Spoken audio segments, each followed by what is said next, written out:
ಬಾಬುಜಿಗೆ ಆತುರದಲ್ಲಿ ಆಗಮಿಸಿದ ವಿಷಯವೇನು? ಅಣ್ಣ, ನಾನು ಮದುವೆಯಾಗಲು ಬಯಸಿದ್ದೇನೆ ಅಣ್ಣ. ಈ ಸಂತೋಷದ ವಿಷಯವನ್ನು ಹೇಳಲು ಇಷ್ಟೇಕೆ ಸಂಕೋಚ? ನಮ್ಮ ರಾಜ್ಯ ಮನೆತನಕ್ಕೆ ಸರಿದೋರುವ ಮನೆತನದಲ್ಲಿ ನಿನಗೊಬ್ಬರಾದ ಕನ್ಯೆಯನ್ನು ತಂದು ಮದುವೆ ಮಾಡಿ ಮುಗಿಸಿದೆ. ಆಯ್ತು ಅಣ್ಣ, ವಿಷಯ ಬೇರೆದಿದೆ ಅಣ್ಣ. ನಾ ಹಣದಿಂದೊಂದು ಕನ್ಯೆಯನ್ನಾಡಿಸದೆ ಗುಣದಿಂದೊಂದು ವಧುವನ್ನ ಆಡಿಸಿದ್ದೇನೆ. ಬಡವರ ಹುಡುಗಿ ನಡೆ ನುಡಿಯಲ್ಲಿ ಅಪ್ಪಟ ಅಪರಂಜಿ. ನಿನ್ನ ಮನವನ್ನು ಅಪಹರಿಸಿದ ಪುಷ್ಪ ಯಾವುದೆಂದು ನಾನು ತಿಳಿಯಬಹುದೇ? ಕಮಲ ಅಣ್ಣ, ಕಮಲ.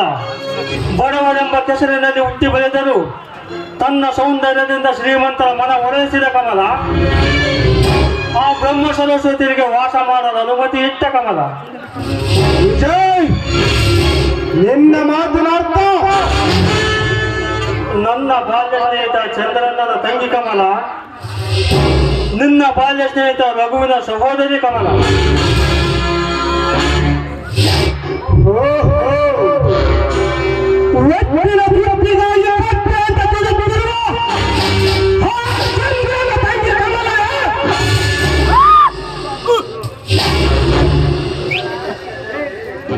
ದುಡಿಯಲಾಗದೆ ನಾಯಿಯಂತೆ ಇಡೀ ಅನ್ನಕ್ಕಾಗಿ ನನ್ನ ಆಶ್ರಯಿಸಿದ ಆ ರಘುವಿನ ಸಹೋದರಿ ಕಮಲೆ.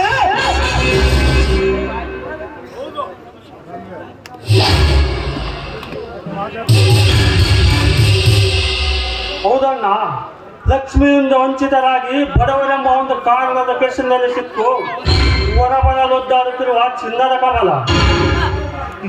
ಜಾನಬಡ ಹುಡುಗಿ,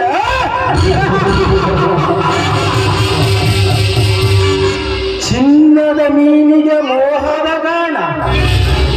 ವಿಜಯ್, ನಿನ್ನ ಮುಗ್ಧತೆಯನ್ನು ಕೆರಳಿಸಿ ತನ್ನ ಯೌವನವನ್ನು ಅರಳಿಸಿ ಈ ವೇಗರಸಿರಿ ಮೋಹಿನಿ ಮೋಸದ ಪ್ರೇಮದ ಬಾಣವನ್ನು ಬಿಟ್ಟಿದ್ದಾಳೆ ಆ ನಿನ್ನ ಕಪಟ ವೇಷದ ಕಮಲೆ.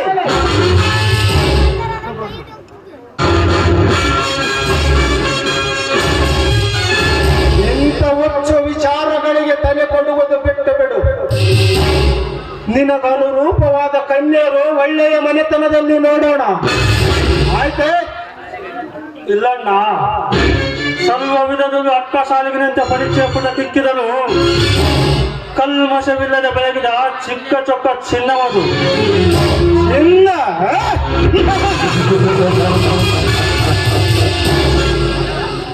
ಗಟ್ಟಿ ವಜ್ರವನ್ನು ಕೊಳ್ಳುವ ಶಕ್ತಿಯುಳ್ಳ ನಮಗೆ ಯಾಕೆ?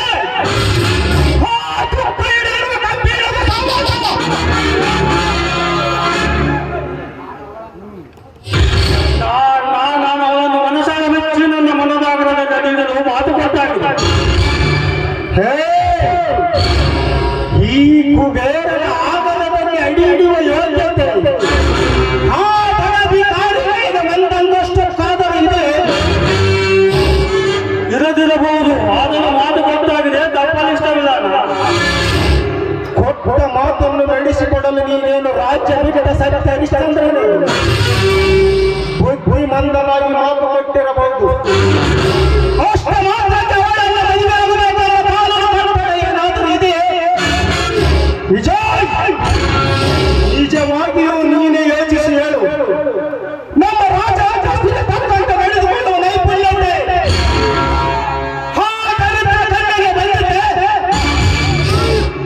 ಅಂತಸ್ತು ಅಂತಸ್ತು ಎಂದು ಅಂತಸ್ತು ಕೆಲವೊಂದು ಏಕೆ ಕೊಲ್ತಿರುವೆಯಲ್ಲ? ಈ ಮನುಷ್ಯ ಮನಸ್ಸಿನಲ್ಲಿ ಅದ್ಯಾವ ಅಂತಸ್ತಲ್ಲ? ನೀತಿ ನಡವಳಿಕೆ ಅಂತಸ್ತು ಸರಿಯಾಗಿದ್ದರೆ ಆಯ್ತು. ಇನ್ನು ಒಮ್ಮೆ ಅಲ್ಲಿ ಒಮ್ಮೆ ಇಲ್ಲಿ ನೀವು ಹಣದ ಅಂತಸ್ತನ್ನು ಏಕೆ ನೋಡುವೆಯಲ್ಲ? ಗುಣವನ್ನು ನೋಡಲ್ಲ. ಗುಣ ಶಂಕರ ಆಗಿ ಬೆಂಕಿಯೊಳಗೆ ಕಾಯಿಸಿದರು ಅದರ ಗುರುಪು ಮಾತ್ರ ಬದಲಾಗದು. ಆದರೆ ಅದೇ ನಿನ್ನ ಕಾಗದದ ಹಣದ ಕಟ್ಟನ್ನಾಕಿ ನೋಡು, ನಂತರ ಸಿಗುವುದು ನಿನಗೆ ಬರೀ ಬೂದಿ ಮಾತ್ರ. ನೀನೇಕಂತ ಬೂದಿಗೆ ಮುಳ್ಳಾಗುವೆ ಅಣ್ಣ? ವಿಜಯ್, ವೇದಾಂತವನ್ನು ಸಾಕು ಮಾಡು. ಯಾವುದನ್ನ ವೇದಾಂತ? ಬೆಳಿಗ್ಗೆ ನೀವು ಆ ಶಿವನೇ ಆನಂದವನ್ನು ಸುಟ್ಟು ಅದರ ಬೂದಿಯನ್ನು ಮೈಗೆ ಬರೆದು ಗುಣದ ಶಂಕವನ್ನು ಊದು ಹತ್ತಿದಾಗ ಇನ್ನು ಅವನೇ ಸೃಷ್ಟಿಸದೆ ಈ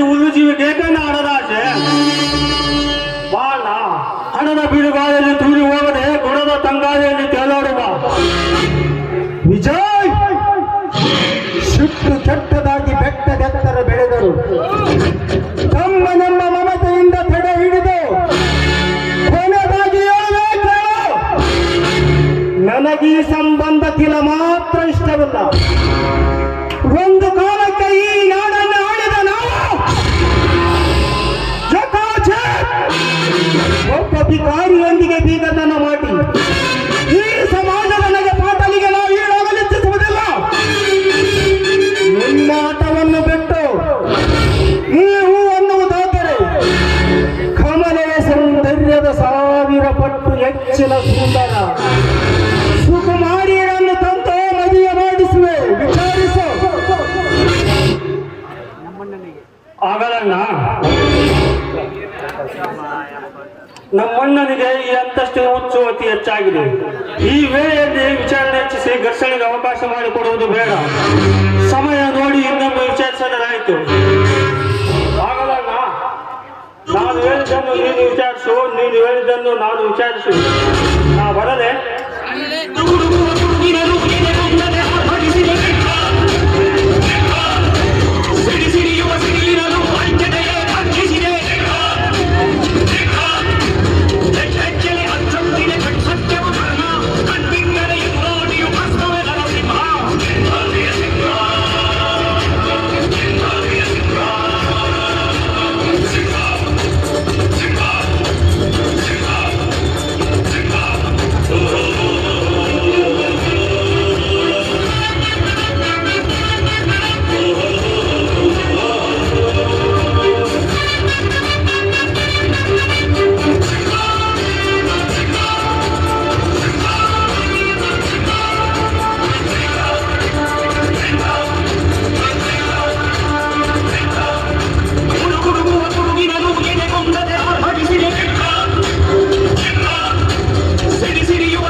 ವಿಚಾರಿಸಬೇಕಂತ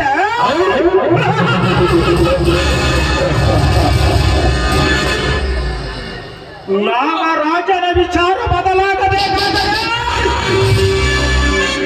ಸೂರ್ಯ ತನ್ನ ಹುಟ್ಟಿನ ದಿನಗಳನ್ನು ಬದಲಾಯಿಸಬೇಕಾಗಿತ್ತು.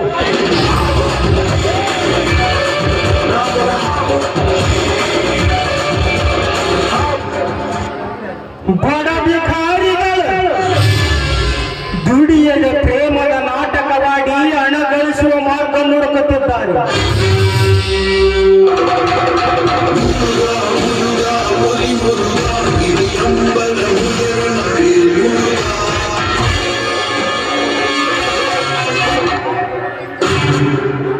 ಬಾಲಕನ ಕೈಯಲ್ಲಿ ರೊಟ್ಟಿಗೆ ದೃಷ್ಟಿಸಿದ ಕಾಗೆ ಕಪ್ಪನ ರೊಟ್ಟಿಯನ್ನು ಹರಿಸುತ್ತದೆ. ಆದರೆ ನಾನು ವಿಜಯನಂತೆ ಬಾಲಕನಲ್ಲ.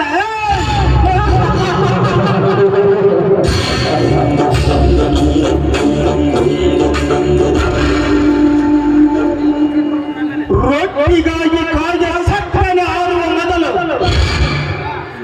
ಗಟ್ಟಿಯ ಬಲಬಂದ ಶಿವ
ನನಗೆ.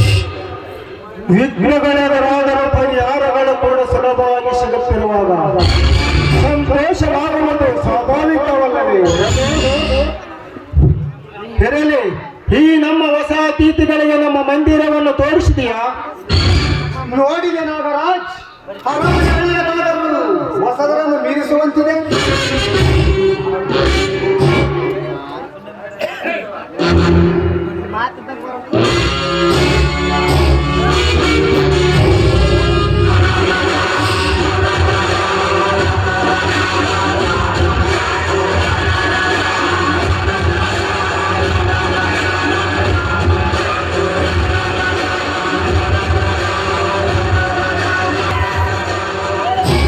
ನೋಡಿದೆ ನಾಗರಾಜ್, ಅರಮನೆ ಹಳೆಯದಾದರೂ ಹೊಸದರನ್ನು ಮೀರಿಸುವಂತಿದೆ.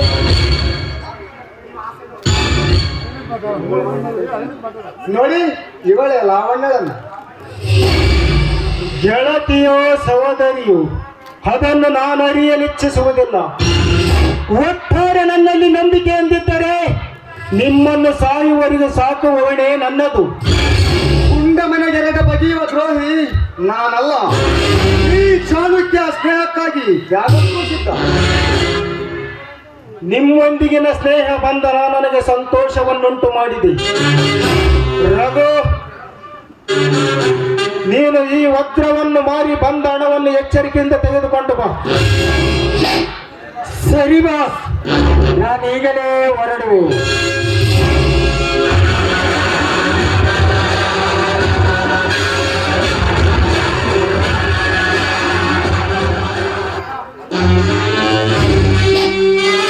ಭದ್ರ, ಲೇ ಭದ್ರ!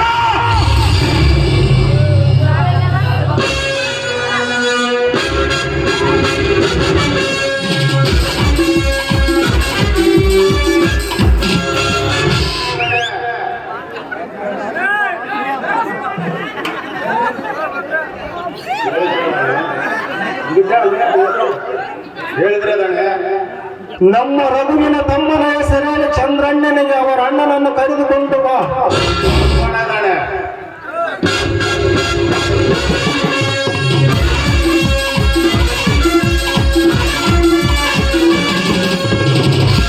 ಚಾಣಕ್ಯ, ನಿಮ್ಮ ಲಾವಣ್ಯಳ ಕಲೆಗಳ ಬಗ್ಗೆ ನನಗೆ ಪರಿಚಯ ಮಾಡಿಕೊಡುವಿರಾ? ನಾಗರಾಜ್, ನಮ್ಮ ಲಾವಣ್ಯ ಅದ್ಭುತ ನೃತ್ಯಗಾರತಿ. ಇವಳ ನೃತ್ಯ ನೋಡುವುದೆಂದರೆ ಮರುಭೂಮಿಯಲ್ಲಿ ಅಮೃತ ಕುಡಿದ. Good, very good. ಇಂಥ ನೃತ್ಯಗಾರನ ಅವಶ್ಯಕತೆ ಮೊದಲಿನಿಂದಲೂ ಇತ್ತು. ಆದರೆ ಇಂದು ಲಾವಣ್ಯ